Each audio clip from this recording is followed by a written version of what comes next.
Folks, welcome back. The hobby is very noisy right now. There's more new content creators than ever popping up. Older content creators are actually coming back to the hobby, which is great. We've got all of us who have been here all along posting more than we ever have. We've got the comment sections, the live chats, the discords, the Reddits popping more than they ever have. And your attention and your money is being pulled in every different direction. And no one really knows what to believe because everyone's information and everyone's talking points are different. And I see a lot of people getting into this devastating situation in the future where they blindly threw money at all kinds of different collectibles and all kinds of different investments. And maybe they do, maybe they don't pan out. But I see a lot of people having a lot of things they maybe don't believe in or don't even like in the future. And they got wrapped up in the news cycle and they got wrapped up in the market cycle and kind of lost sight of what they were trying to do. So we're going to speak to that in this video. I see a lot of social proofing being used around the hobby right now, which can be a good thing. It can be dangerous. It's the same thing that's used in, the stock market content or the crypto content to, sell you on their courses. It's the same thing used all around YouTube where they show, a Lamborghini to show this image of success. In Pokemon, they don't show Lamborghinis or sell courses usually, but they'll show business sales, or they'll show the investments that they're making or the level of collection that they have in as a way to sort of entice you into their way of thinking.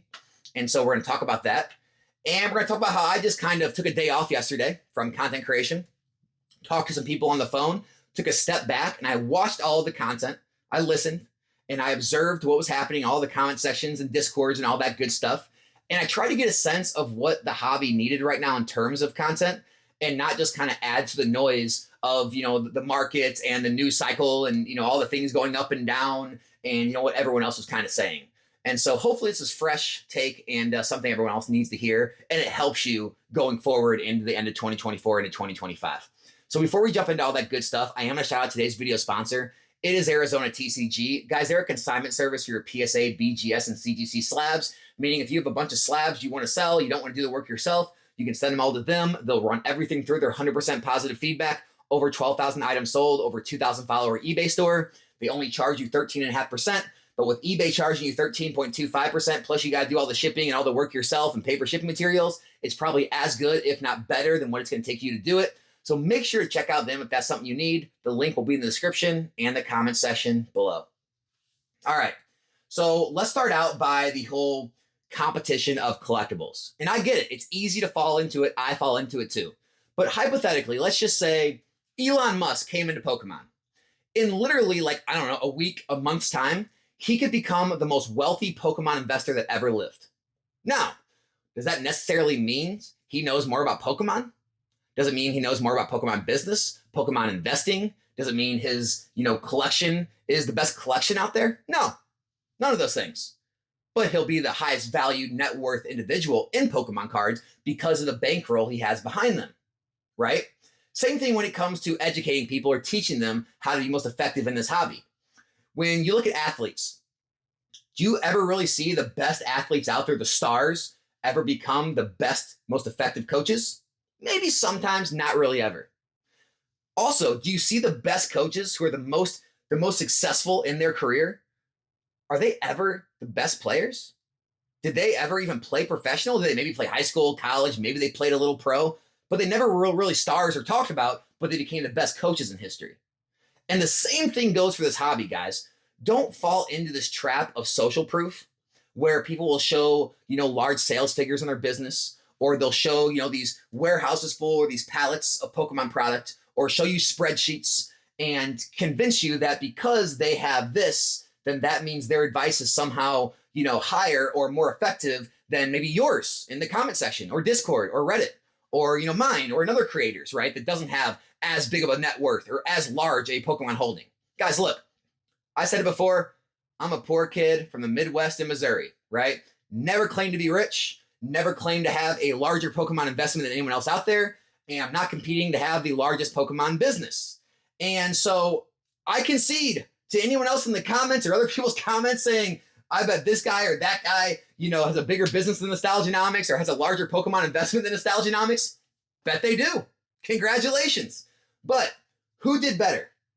Someone who had $1 to $2 million net worth, and in a year they become worth 1.1 or 2.2 million, or the person who has $100,000 net worth and then becomes worth $200,000 in the same time frame. Well, maybe the other person made the same amount or more money, but in terms of percentage growth, in terms of the effectiveness of their investing or of their business, I would say person B actually did better. And so for everyone out there who has small amounts of money, a few hundred, a few $1,000s, if you're able to consistently double that every, whatever amount of months or every year, you're actually being more effective than some of these guys with huge bankrolls that are throwing large amounts of money out, but they aren't even doubling or making 50% or whatever on their money. Now, I get it. The larger you get, the harder it becomes to scale when it comes to percentages, and really you're scaling in the amount of dollars. However, it does play into the effectiveness of your investing in your business when it comes to the, long and short of it.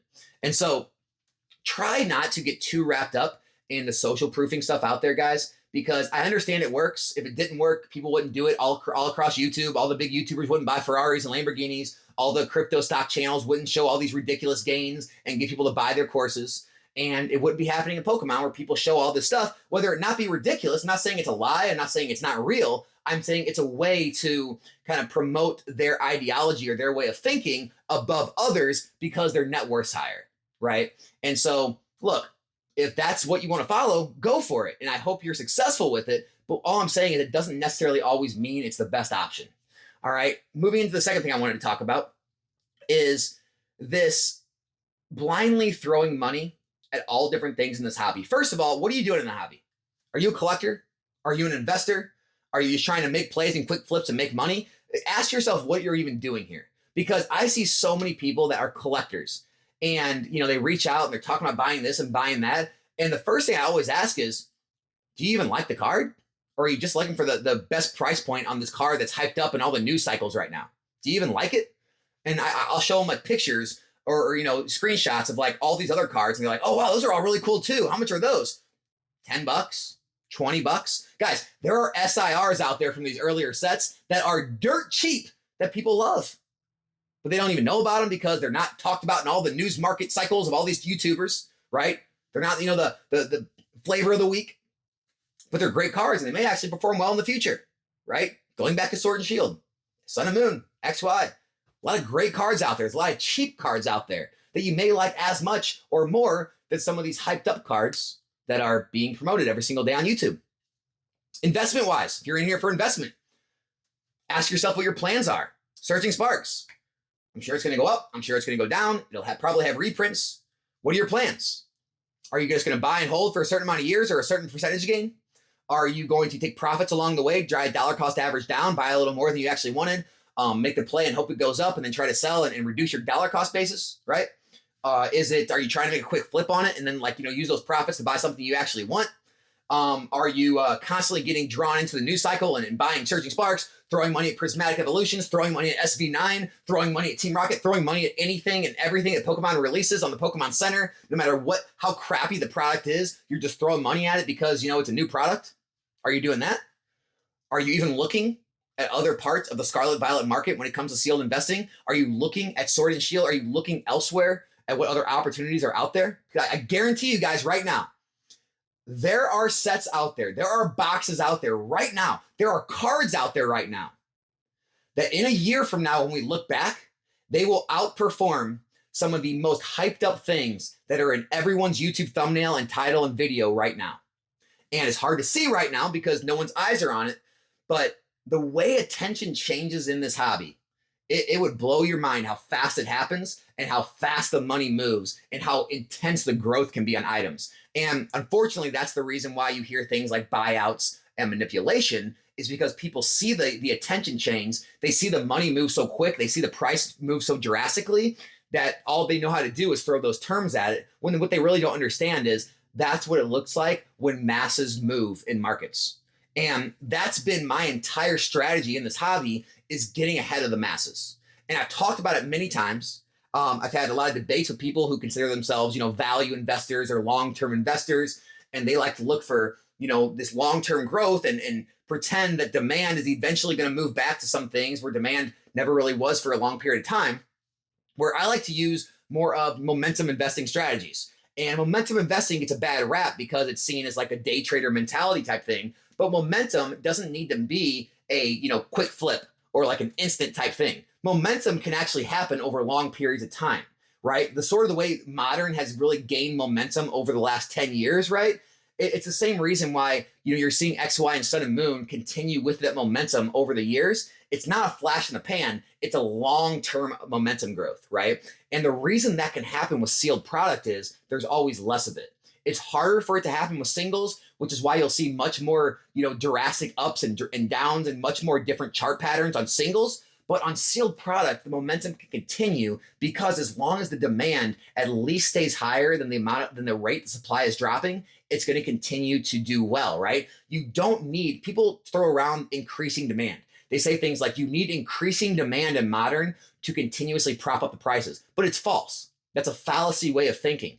The truth is, all you need is a higher level of demand than the rate that the supply is falling to continue to keep the prices up and rising. Now, when it comes to singles, there's more packs ripped every day. There's more singles that are added to the market. There's more singles that are graded and added to the PSA 10 population every single day. So I agree when it comes to that. You do need increased demand to raise the price of singles and PSA cards. However, it's not the same when it comes to sealed. So understand the difference when you're placing your money for the long term, right?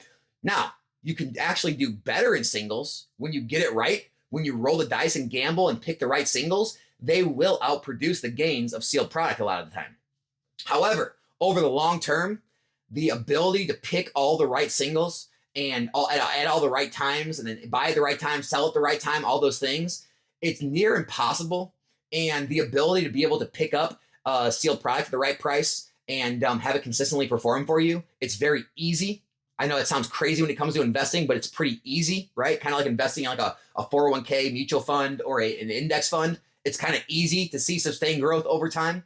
And so that's why I'm a lot more for it. But I do a little everything. I do single speculation, right? And I've done very well with single speculation. I'll do, I'll grade cards to buy and sell and flip and make profit, right? I'll make quick flips on sealed product if I have a chance to, right? I'll do a little bit of everything, but I have that game plan, that goal in mind, right? That's what I see a lot of people not doing right now. They don't have a goal, right? And I know it because, again, I've been reading a lot of these comments and discords. Everyone is asking what they should do with their products.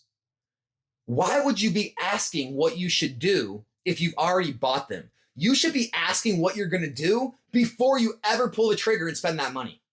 Before you ever make that purchase, you need to have a risk analysis in place. You need to say, okay, if it reaches here, I'm going to sell. If it starts to trend below this, I'm going to hold for a certain amount of time. If it doesn't come back, I'm going to sell, eat my losses, move on to something else. Like, you need to have these set up. You shouldn't be constantly asking me or other people, should I buy this? Should I sell this? You should have an idea behind what your goals are, what your financial capabilities are in this hobby, how much money you have to actually dedicate to it without taking on too much risk, going into debt, all those sort of things.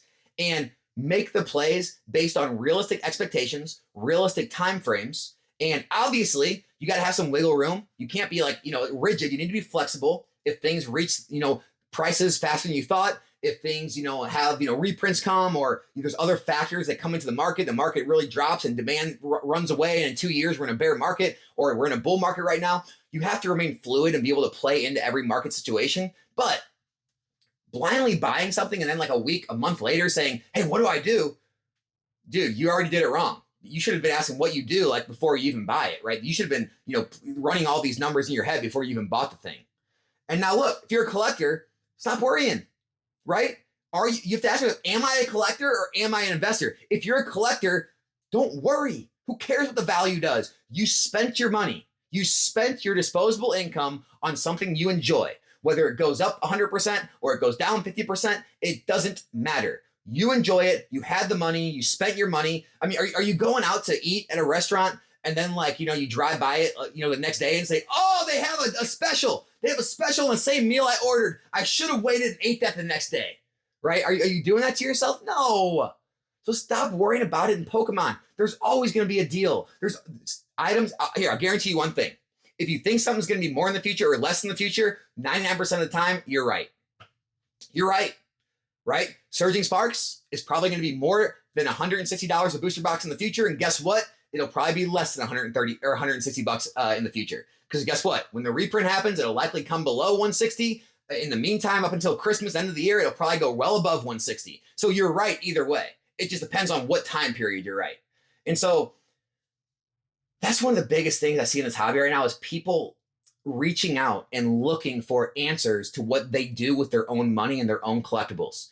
Guys, if you're at the point where you don't even know what to do, you most likely either shouldn't be putting large amounts of money in this hobby, should not be investing, and should be collecting at a level where it doesn't have any like effect on your regular life. It's not an amount of money that you actually care about enough to worry if things go up or down. That's my advice to everyone out there, because if it is, and you're asking all the time questions, you're probably doing it wrong. Last thing I wanted to touch on is the whole competition of collectibles. Guys, stop trying to compete with people. Stop it. Stop looking at people's collections and thinking that you need to have as large a collection as they had and you need it yesterday, right?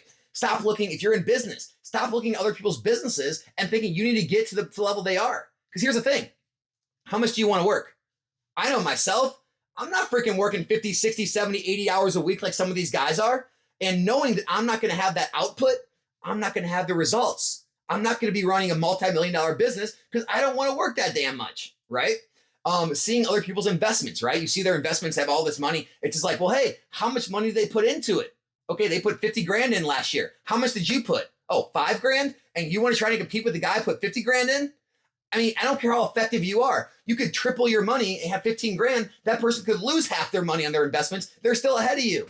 Stop trying to compete with people when you don't have the same financial capabilities. It's not a level playing field, right? You're trying to get ahead of yourself. You're trying to compete with others when it's not the same competition. It's not like a sport where everyone goes out there and it's equal competition, right? It's not equal. People have different connections. They have distributors. They have businesses already set up, business relationships. They have access to platforms you may not have to sell on. They have large amounts of capital. They have large amounts of time in the hobby. They've been able to build up their collection over 10 years or so, and you're trying to build yours in a month. There's so many different scenarios that come into this, and I see people constantly trying to compete with others, and they bought 10 cases, so I'm buying 20. It's just like, dude, you just got in the hobby. You're buying 20 cases. You make 60 grand a year. What the hell are you doing? This guy makes $250 a year. He's been in the hobby 10 years. He's got 500 grand in unrealized gains on his collectibles he already owns. That's why he's able to buy all that, right? He wasn't buying that when he was a month in the hobby, when he was making 60 grand a year. And so try to come back down to reality, guys. I understand the videos are flashy. You've got a lot of great YouTubers now with all kind of great edits and pop-ups and noises, and they're making it sound so fun. And you got the pack rips, you got all this different, you got all the conversation, the Discord 24/7 with all these people all across the world who have all kind of different financial situations than you do. And you're trying to compete. You want to get that card and this card and that item. You want to get more than this guy and more than that guy. It's not what it's about. It is about you being as effective as you can with the money that you have and the collection and investment that you're building. And you're only competing against yourself and what else you could have done with your money. That's all you're doing. If you want to compete with someone, look at what other investments have done. Say, if I would have bought that property, if I would have bought that stock or that crypto or that mutual fund, that index fund, if I would have done this with my money, did I do better or worse putting it into Pokemon? That's your only competition, not what someone else is doing. Please get that through your heads. Look, I understand the content's fun. The conversations in the Discords and the comment section, the live chats, they're fun. Enjoy them. Enjoy them. The pack breaks are extremely fun. I had a great time, right? Freaking 2 nights ago on my live opening, we pulled the Bubble Mew. We pulled the Charizard GX from Hidden Fates. We pulled the Terapagos. We pulled so many crazy hits, had so much fun. But even then, if you can't afford to, pay for entertainment like that, and you can only buy a few packs, buy a few packs. If you see someone else buying 100 packs, don't immediately either, hate towards them. Don't try to do what they're doing. They're in a different situation than you are. They can afford a higher level of entertainment, right? You may take a trip out to the country for a vacation. They may fly to a tropical island and stay in a 5-star resort, right? It's just different entertainment levels. And so try to stay grounded in this hobby. I understand it's hard. try not to, look at all the flashy stuff going on, the social proofing, the big numbers. Stay in your own lane. Be effective as you can with your own money, with your own knowledge, with, the amount of time you're willing to dedicate to the hobby, with the amount of money you're willing to dedicate to the hobby, and you'll be better off for it overall. So hopefully this video was at least a breath of fresh air, kind of something to break up all the noise going out there with all the cards and products and news cycle and market cycle and new sets and Pikachu's going to 100 grand and all that crazy stuff. And does help you make better decisions going forward, guys. So that's all I got. Hope you enjoyed it. Be back here in a new one soon. I'm out.